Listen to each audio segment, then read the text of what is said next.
Hello and welcome again. In continuation with the topic of tuberculosis, this is the part 2 where I will be covering the spectrum of tuberculosis and look at the clinical features of tuberculosis. Coming to the spectrum of TB or the stages of TB, there are various kind of tuberculosis depending on when the person gets exposed to the tubercle bacilli and depending on the progression of the disease. So first is primary tuberculosis. So primary tuberculosis is when there is a primary infection. So when infection comes for the very first time in the individual, the individual is unexposed to the tubercle bacilli, or he or she is unsensitized to the TB bacilli, then it results in primary tuberculosis, and the lesion is mostly situated in the lower part of upper lobe or the upper part of the lower lobe. So in the middle of the lung, the lesion generally is seen, and it's known as Ghorn focus. And the primary TB can have different fates. It can heal with scarring, so fibrosis will occur and the bacilli, all the bacilli will die. So it will result in a healed scar in the lung. Secondly, they can be the lesion can become dormant or latent. So here what happens, the lesion has viable bacilli. It can be fibrosed or even calcified, but there are viable bacilli in that lesion. The person will be asymptomatic and he cannot transmit the infection, so it remains as a dormant foci in that person. This is known as the latent tuberculosis or latent lesion of tuberculosis. It occurs as a progression of the primary TB. Now when the immunity of the person goes down in certain immunocompromised states like AIDS, or he is on some immunosuppressant medication, then there can occur reactivation of this dormant lesion. It will result in secondary tuberculosis. So it means that secondary means the person has been exposed previously also to the TB bacilli. So it can occur as a progression of latent lesion or as a result of reinfection by TB bacilli.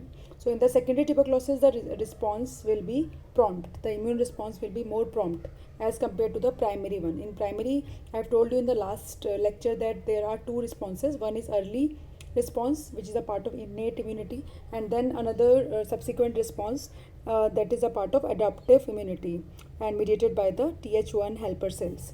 So this is a difference of primary response and a secondary response in terms of the immunity. Now third term is progressive TB. So progressive TB can be seen in case of as a part of progression of the primary TB or as a part of progression of the secondary TB.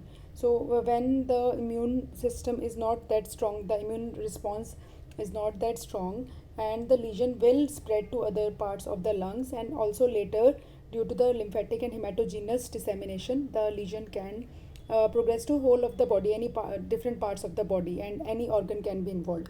In that case, it is known as miliary TB. So progressive TB can be primary or secondary, and also miliary TB can be seen in primary tuberculosis or secondary tuberculosis. So these are the different kind of lesions or the spectrum of lesions which we see in the tuberculosis. And also one more very important point, that in secondary tuberculosis the lesion is usually seen in the apical parts of the lung where the ventilation perfusion ratio is very good. So they generally form the cavitary lesions in the apex of the lung. So now little bit detail about these, the only the important points I shall cover. So the questions that are generally asked in the exams or viva. So you should know what is primary tuberculosis. So it is a disease which is developing in a unexposed and unsensitized individual. So you should remember these two terms. The person has not been exposed to the TB bacilli ever in his life. So this results in primary TB. So primary TB is most commonly seen in the lungs, and it is seen in the upper part of lower lobe and lower part of upper lobe in the subpleural location. Again, this is very important. You should remember this.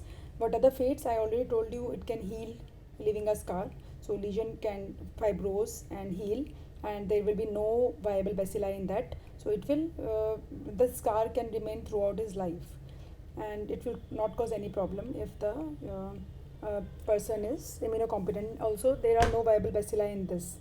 Then lesion in the lungs, which are seen in this upper part of lower lobe and lower part of upper lobe, the lesion, they are called Ghorn's focus. So Gone focus is a lesion where caseating granulomas can be seen in this area, and when the hilar lymph nodes are also involved. So the lymphatics will take the TB bacilli from this Gone focus to the hilar lymph nodes. So there will be Gone focus plus tubercular lymphangitis and hilar lymphadenopathy. This is known as Gone complex. This is also very important for Viva and MCQs. Lastly, Rehnquist complex occurs when there is calcification in this in the Gone lesions. So there will be calcified lesion in the lung, and the hilar lymph nodes can also be calcified. This is known as Rehnquist complex. Again, these three lesions, they are very important, and they are part of primary TB. You should always remember this. Secondly, there can be development of latent infection.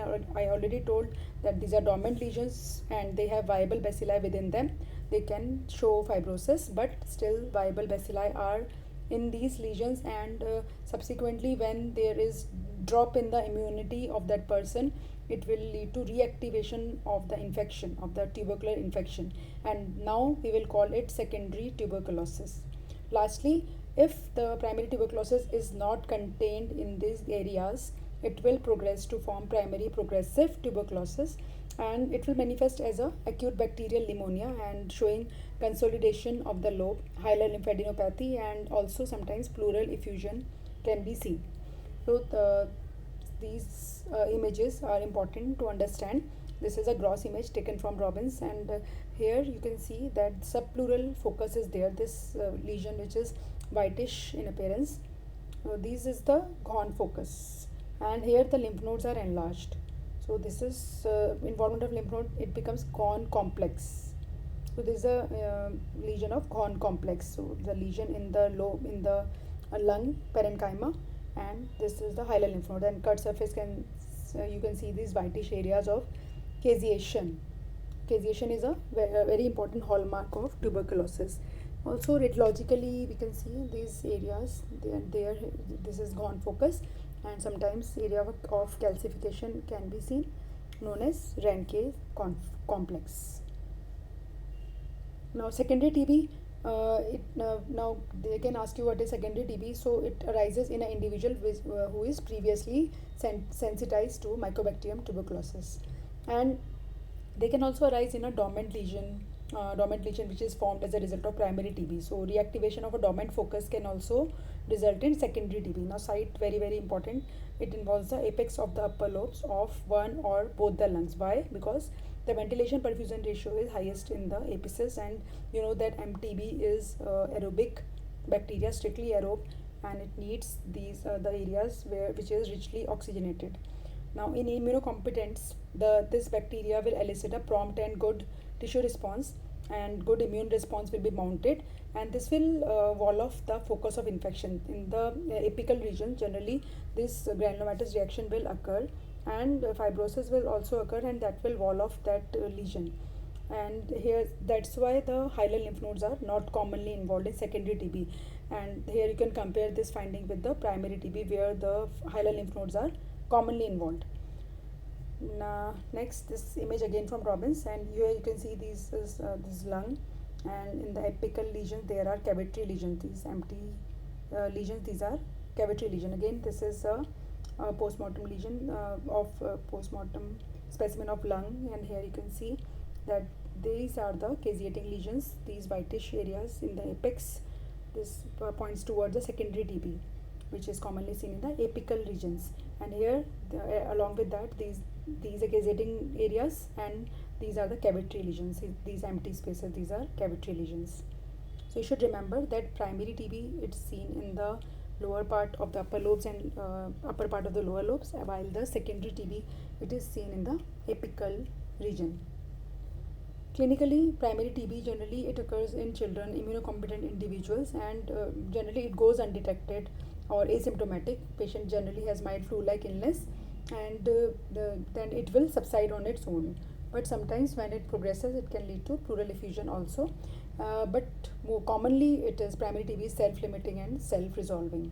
While secondary TB, here the cavitary lesion is formed. So what is the disadvantage of the cavitary lesion is that this cavitary lesion containing the caseating granulomas and the bacteria, it can break away into a airway or blood vessel. It can erode airway, it can erode a blood vessel. In that case, we can the patient will have productive sputum, the cuff with productive cuff with sputum, lots of sputum, which is containing Mycobacterium tuberculosis.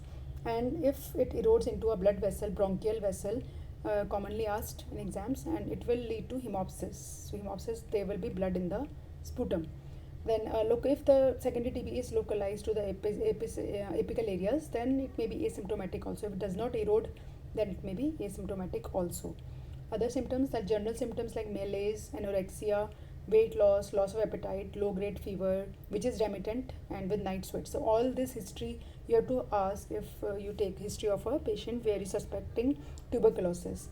And fever is because of the release of cytokines such as tumor necrosis factor by macrophages. Again, this you should remember this, often asked in the viva. And if there is pleural surface involvement, that will lead to the pleuritic pain. So these are the summary of the clinical symptoms that are commonly seen. Lastly, what is miliary TB? So miliary TB, whether primary or secondary pulmonary TB, it can spread by hematogenous and lymphatic route in people who are whose immunity is decreased, whose immunity is less, immunocompromised individuals. And it is called miliary TB because the lesions, they resemble millet seed like lesions, and any organ can be involved, like multiple organs like lungs, spleen, liver, bone marrow, adrenal, meninges lead to tubercular meningitis and renal tuberculosis. Fallopian tubes will show tubercular self-meningitis. They can be blockade of tube, important cause of infertility in females. And epididymis can also show tubercular lesions. So it can virtually involve any organ of the body, and it looks like this. These are the multiple infiltrates in the lung. This is miliary TB. Millet seed like lesions. Here you can see this in a spleen. Images from Robbins. So you can see multiple millet seed like lesions in the spleen, cut surface, and here cut surface of the lung shows multiple these whitish small lesions. These are lesions of miliary tuberculosis. Now last topic, what is extrapulmonary TB? Is TB occurring in any other organ than lung. So lung is not involved in extrapulmonary TB, and most common organ to be involved in extrapulmonary TB is lymph node, and that too commonly cervical lymph nodes, and the lesion is known as scrofula. And kidney, renal tuberculosis will present with sterile pyuria and painless hematuria. Often problem-based questions are based on these findings. Then intestinal, sometimes TB can be seen in the intestine where due to contamination of the milk by Mycobacterium bovis. Skeletal system can be involved by the tubercle bacilli, and joints, bones, genitourinary tuberculosis in brain, meningitis. So all these are forms of extrapulmonary TB where the lungs are not involved, and any other organ can be involved. So this was all about the spectrum of lesions that we see in tuberculosis and the associated clinical symptoms, and these are very important and very often asked in viva, in pathology, and even in the final year in the pediatrics and medicine. So I hope it is have helped. These are my references. Questions are most welcome in the comment section. Thank you very much.